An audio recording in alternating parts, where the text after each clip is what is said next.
지금 여러분께서는 경제발전소를 듣고 계십니다.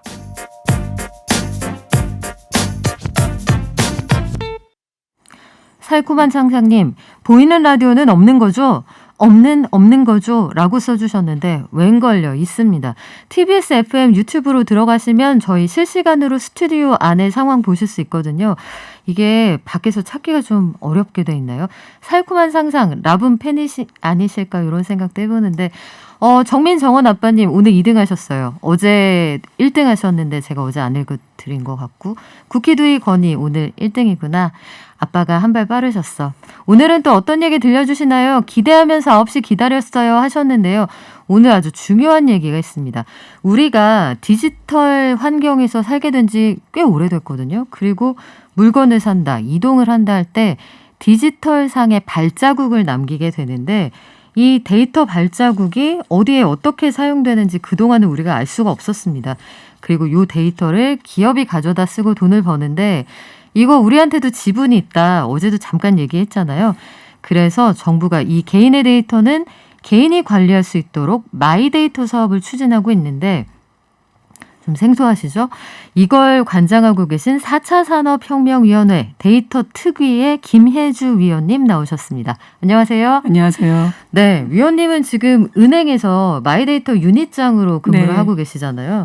일단 그 데이터 사이언티스트로 은행에서 활동하고 계신다 이렇게 들었는데 되게 어렵거든요. 사이언티스트가 제가 아는 그 과학자 맞습니까? 뭐 그렇게 해석할 수 있는데요. 네. 데이터 사이언티스트라고 하면은 이제 현실 세계에 많은 문제들이 있잖아요. 네. 근데 그거를 데이터를 이용해서 문제를 푸는 사람이다 이렇게 생각하시면 되는데 뭐 예를 들어서 고대 이집트에 나일강이 막 범람하면 사람들이 그렇죠. 살기가 어려워져서 막 도망을 가요. 근데 그 문제를 군사 전문가더러 해결하라 그러면 아마 군대를 몇 명 보내서 어떻게 어디를 지킬 거야. 처벌하겠죠. 그렇죠. 네. 그렇게 했을 텐데 그거를 데이터 사이언티스트가 문제를 푼다면 어떻게 풀었냐면 그러면 세금을 낮춰주면 안 도망가겠구나. 그럼 세금을 어떻게 낮춰줄까?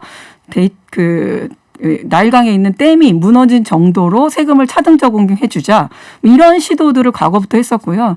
그렇게 현실 세계의 문제를 데이터로 푸는데 어떤 데이터가 필요한지 어떤 정보를 끄집어내야 되는지 이런 거를 하는 사람이라고 보시면 되겠습니다. 그렇군요. 통계나 숫자 이런 것들을 통해서 모든 자원을 적재적소에 배치하는 업무를 하신다. 제가 이렇게 이해가 되는데 지난번에 저희가 4차 위원회 윤석노 위원장님께도 비슷한 질문을 드렸어요. 그리고 어제 과기정통부 조경식 이차관님께도 의견을 구했는데 마이데이터라는 게 말 그대로 내가 쓴 데이터 내 거 이런 얘기잖아요. 네. 그러니까 데이터의 주권이 소비자에게 있다는 건데 구체적으로 이걸 사업화 정책화한다는 게 무슨 뜻인지 잘 와닿지가 않거든요. 그러니까 내 데이터를 내가 관리할 수 있게 해주겠다라는 건데요.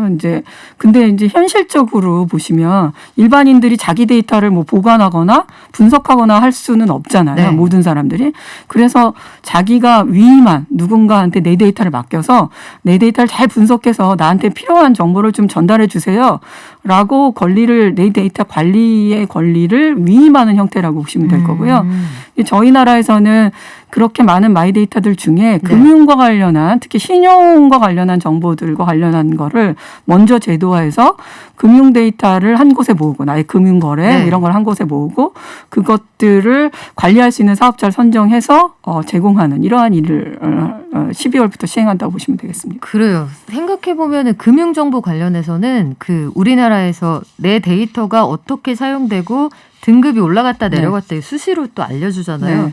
근데 생각해보니까 인터넷에서 내가 어디 사이트를 자주 가고 뭘 주로 검색하면 유튜브나 포털이나 기가 막히게 관련된 것들을 연결해서 보여주잖아요. 그러니까 그들도 나의 데이터를 공유하고 있다는 건데 마이데이터 사업이 커진다. 그러면 우리 삶은 어떻게 달라지는 겁니까? 그러니까 뭐 무조건 좋아진다라고 전체적으로 말씀드릴 수 있는데 일단 무조건이요. 네, 무조건 개선되는 방향으로 가는 겁니다. 그래서 특히나 금융 마이데이터 같은 경우 아까 말씀드린 대로 정보를 모으면 내 자산이 사실 그렇잖아요. 통장이 여러 개 있으면 통장을 합해보면 얼마가 있는지도 모르고 그쵸. 얼마를 쓰고 있는지도 모르고 이러한 자산 정보, 소비 정보를 한 곳에 모으는 것만으로도 관리의 시작이 되거든요.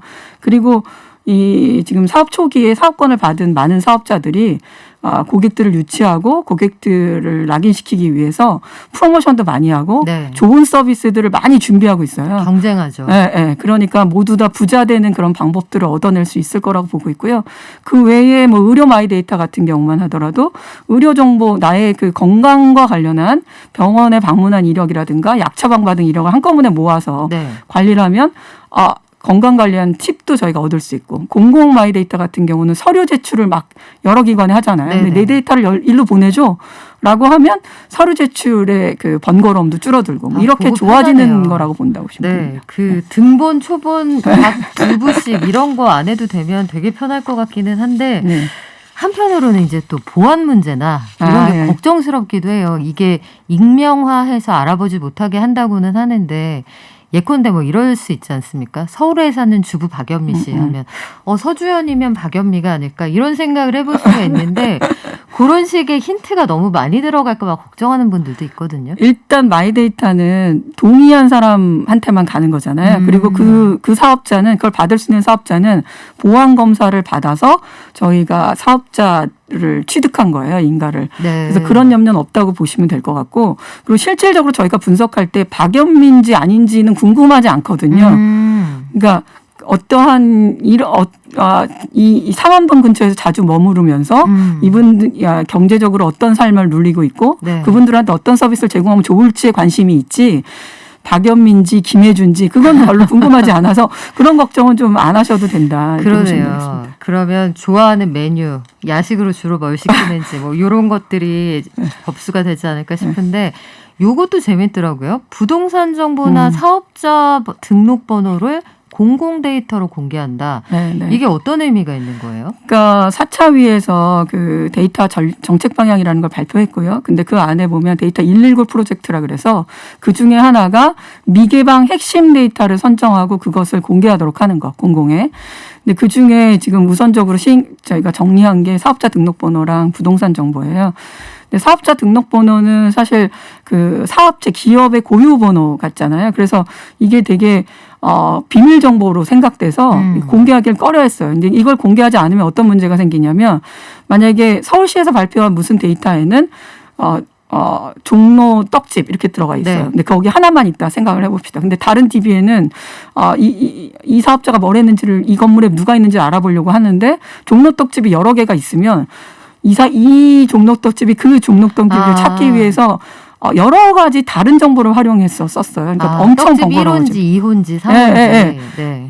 그런데 이제 사업자 등록번호가 있으면 그냥 매칭해서 쓰면 되잖아요. 근데 저희가 법무 검토를 해보니까 이게 그 법률적으로 네. 전혀 문제가 없는 정보여서 공공에서 그거를 같이 개방하기로 결정한 거고요. 부동산 정보 같은 경우는 올해 초에 기억나실지 모르겠는데 거래 취소 거래 취소 여부를 공개해야 그렇죠. 네. 예, 이게 살 때 제대로 된 거래인지 아닌지 호가가 올라간 네. 건지 아닌지 알 수 있다. 이런 허위 얘기가 나왔잖아요. 거래를 신고한 그쵸? 것인지 아닌지. 네, 예. 그런 거와 마찬가지로 그렇게 그 시장 참여자들의 의사결정을 돕기 위해서 그거 외에도 예를 들어 사인 간의 거래, 개인과 개인이 거래한 건 정상적인 시장가라고 볼 수 없잖아요. 그렇죠. 예를 들어서 그리고 떴다방이 떠서 먼 거리에 있는 사람이 부산에 있는 사업자가 경기도 안산에서 거래를 했다. 이것도 투기 거래로 의심이 되니까 네. 그런 걸 제거하고 볼 수 있도록 그런 정보를 추가적으로 개방하는 것 이런 것이라고 보시면 시장을 됩니다. 좀 객관적으로 볼 수 있도록 데이터가 그 군사를 발라준다 이런 느낌이 드는데 네. 요거 마지막으로 여쭤볼게요. 그 데이터가 그러면 어마어마하게 많고 지금 이 시간에도 뭐 네. 셀 수 없는 양으로 쌓이고 있는데 이걸 어디 잘 둬야 되잖아요. 네. 우리도 세간살이가 늘어나면 네. 서랍장에 그 벽장에 이렇게 착착 정리를 해야 필요할 때 꺼내 쓰는데 그래서 데이터 댐이라는 걸 만드신다고요? 네. 정부에서 디지털 뉴딜의 핵심 과제 중에 하나가 데이터 댐인데요. 이제 그 중에서도 이제 AI와 AI 학습용 데이터 댐이 얼마 전에 오픈을 했고 이렇게 필요한 데이터들을 정부에서 국가의 자산이라는 측면으로 이걸 잘 관리하도록 하는 일들을 하고 있고요. 그리고 추가적으로 빅데이터 댐 외에도 데이터 플랫폼이라고 해서 민간과 공공이 가지고 있는 데이터 영역, 뭐 네. 금융이면 금융, 통신이면 통신, 교통이면 교통, 분야별 데이터를 생산에서부터 관리하는 것, 그다음에 분석하는 것, 활용하는 거에 일련의 과정들을 서비스하는 그런 데이터 플랫폼 사업들을 정부에서 하고 있어요. 이제 그러다 보니까 저희가 예전에 찾기 어려웠던 데이터들에 대한 데이터 가시성도 드러나고 네. 그다음에 데이터의 생산까지도 관리가 되어서 양질의 데이터를 얻을 수 있게 되었다 이렇게 보시면 되겠습니다. 그렇군요. 그동안 꿰어지지 않았던 구슬들을 꿰 수 네. 있는 그런 작업을 하고 계신데 4차 산업혁명위원회 데이터 특별위원회라는 곳을 처음 하신 분들도 굉장히 많을 거예요. 네. 그러니까 현업에서 계신 그 민관의 연구자들이 모여서 활동을 하고 계신 거죠? 그렇죠. 그러니까 주로 민간 위원들이 위원장, 분과장들을 맡고 네. 있고요. 그리고 이제 거기에 그 정부 위원들과 같이 과제를 만들고 과제를 수행하고 이런 일들을 하고 있습니다. 네, 앞으로도 저희의 데이터를 든든하게 지키면서 이걸로 부자 될 수 있는 방법, 기업과 고객이 함께 부자 될 수 있는 방법을 많이 연구해 주시기 바랍니다. 지금까지 4차 산업혁명위원회 데이터 특위의 김혜주 위원이었습니다. 고맙습니다. 감사합니다.